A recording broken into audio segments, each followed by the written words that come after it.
നമസ്കാരം എല്ലാ പ്രിയ പ്രേക്ഷകർക്കും ഫാസ്റ്റ് ന്യൂസിലേക്ക് സ്വാഗതം. ആദ്യം തന്നെ വളരെ പ്രധാനപ്പെട്ട ഒരു വാർത്തയിലേക്കാണ് പോകുന്നത്. രാഹുൽ മാങ്കൂട്ടത്തിൽ തിരുവനന്തപുരത്ത് എത്തിയെന്ന അഭിഭാഷകൻ മുൻകൂർ ജാമ്യ ഹർജിയിലാണ് ഇക്കാര്യം പറയുന്നത്. തന്റെ ഓഫീസിൽ നേരിട്ടെത്തി വക്കാലത്ത് ഒപ്പിട്ടെന്ന് അഭിഭാഷകൻ ഹർജിയിൽ പറയുന്നു.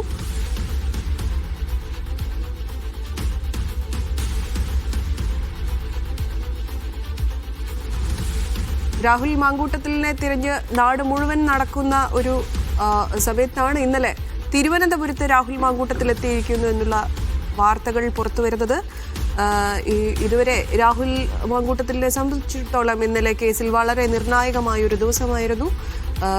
ഇതുവരെ ആരോപണങ്ങളൊക്കെ ഉയർന്നു വന്നിരുന്നെങ്കിലും പരാതിയുണ്ടോ എന്നുള്ള ഒരു കാര്യത്തിലായിരുന്നു രാഹുൽ ഉറച്ചു നിന്നിരുന്നത്. എന്നാൽ ഇന്നലെ യുവതി പരാതി നൽകിയതോടുകൂടെ Rahul Mankoottathil phone switch off ചെയ്ത ശേഷം രാഹുൽ മാങ്കൂട്ടത്തെ കാണാതാവുകയായിരുന്നു. രാഹുൽ മാങ്കൂട്ടത്തിൽ എവിടെയാണ് എന്നുള്ള കാര്യത്തിൽ വ്യക്തതയില്ലായിരുന്നു. അതിനിടയിലാണ് ഇന്നലെ രാഹുൽ മാങ്കൂട്ടത്തിൽ തിരുവനന്തപുരത്ത് എത്തി എന്നുള്ള ഒരു വാർത്ത പുറത്തു വരുന്നത്. വാർത്തയുടെ വിശദാംശങ്ങൾ നൽകാൻ സിജോ വി ജോൺ ആണ് ചേരുന്നത്. സിജോ, ഈ പറഞ്ഞ പോലെ ഇന്നലെ രാഹുൽ മാങ്കൂട്ടത്തിനെ സംബന്ധിച്ചിടത്തോളം വളരെ നിർണായകമായൊരു ദിവസമായിരുന്നു. യുവതി പരാതി നൽകിയതിനെ തുടർന്ന് ഫോൺ സ്വിച്ച് ഓഫ് ചെയ്ത് രാഹുൽ മാങ്കൂട്ടത്തിൽ അപ്രത്യക്ഷനാവുകയായിരുന്നു. അതിനിടയിൽ വിദേശത്തേക്ക് കടക്കാതിരിക്കാൻ ലുക്കൌട്ട് നോട്ടീസ് പുറത്തിറങ്ങുന്നു. രാഹുൽ കേരളം വിട്ടു എന്നുള്ള അഭ്യൂഹങ്ങൾ പുറത്തു വരുന്നു. രാഹുൽ പാലക്കാട്ട് തന്നെ തുടരുന്നു എന്നുള്ള അഭ്യൂഹങ്ങൾ വരുന്നു. ഇതിനിടയിലാണ് ഇന്നലെ തിരുവനന്തപുരത്തെത്തി എന്നുള്ള വാർത്ത പുറത്തു വരുന്നത്. എപ്പോഴായിരുന്നു രാഹുൽ തിരുവനന്തപുരത്ത് എത്തിയത്? എന്താണ് വിവരങ്ങൾ?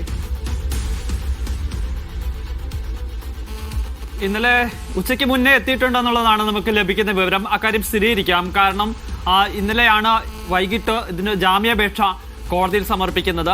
ആ ജാമ്യാപേക്ഷ സമർപ്പിക്കുന്നതിന് മുമ്പ് അഭിഭാഷകന്റെ ഓഫീസിലെത്തി ഈ വക്കാലത്തിൽ ഒപ്പിട്ടിട്ടുണ്ട്. ഇതൊരു നിയമപരമായും സാങ്കേതികമായിട്ടുള്ള ഒരു നടപടിക്രമമാണ്. ഇത്തരത്തിൽ ഒരു മുൻകൂർ ജാമ്യാപേക്ഷ കൊടുക്കുമ്പോൾ ആ ജാമ്യാപേക്ഷ കൊടുക്കുന്ന ആള് ആ അഭിഭാഷകന്റെ ആരാണോ ഈ കേസ് നടക്കുന്ന അല്ലെ ഏറ്റെടുത്തിരിക്കുന്ന അഭിഭാഷകൻ, ആ അഭിഭാഷകന്റെ ഓഫീസിലെത്തി ഇത് ഒപ്പിടേണ്ടതുണ്ട്. അതിന്റെ ഭാഗമായാണ് രാഹുൽ ഇന്നലെ എത്തിയിരിക്കുന്നത്, ഒപ്പിട്ടിരിക്കുന്നതെന്നാണ് ലഭിക്കുന്ന വിവരം. ഇക്കാര്യം ഈ മുൻകൂർ ജാമ്യാപേക്ഷയിൽ തന്നെ വ്യക്തമാക്കുകയും ചെയ്തിട്ടുണ്ട്. ഈ മുൻകൂർ ജാമ്യാപേക്ഷ നൽകുന്ന രാഹുൽ മാങ്കൂട്ടം തന്റെ ഓഫീസിലെത്തിയെന്നും അവിടെ എത്തിയാണ് ഈ ഒപ്പിട്ടു എന്നുള്ളതാണ് ഇതിൽ പറഞ്ഞിരിക്കുന്നത്. അതുകൊണ്ട് തന്നെ ഇന്നലെ തിരുവനന്തപുരത്ത് എത്തിയിട്ടുള്ള കാര്യം ഏകദേശം സ്ഥിരീകരിക്കുകയും ചെയ്യാം. രാഹുൽ വ്യക്തതയുണ്ടോ? രാഹുൽ ഇപ്പോഴെവിടെ ഉണ്ടോ എന്നുള്ളത് സംബന്ധിച്ച് ഒരു വ്യക്തതയില്ല. പക്ഷേ അന്വേഷണ സംഘം അതിനെക്കുറിച്ച് പരിശോധിക്കുകയും ചെയ്യുന്നുണ്ട്. ഇന്നലെ തിരുവനന്തപുരത്ത് എത്തി എന്നുള്ള കാര്യത്തിൽ ഒരു സ്ഥിരീകരണമുണ്ട്. അത് ഈ മുൻകൂർ ജാമ്യാപേക്ഷയിൽ തന്നെ എടുത്തു പറയുകയും ചെയ്യുന്നുണ്ട്.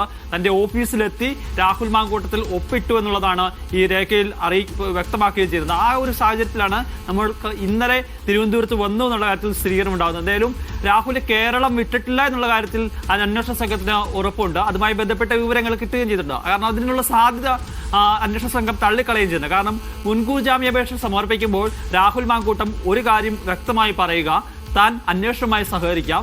നേരത്തെ തന്നെ ഈ അന്വേഷണത്തിൽ ഇത്തരത്തിൽ പരാതികൾ വന്ന സമയത്ത്, തനിക്കെതിരെ വാർത്തകൾ വന്ന സമയത്തൊക്കെ രാഹുൽ ഞാൻ ഇവിടെ നിന്ന് മാറി നിന്നിട്ടില്ല.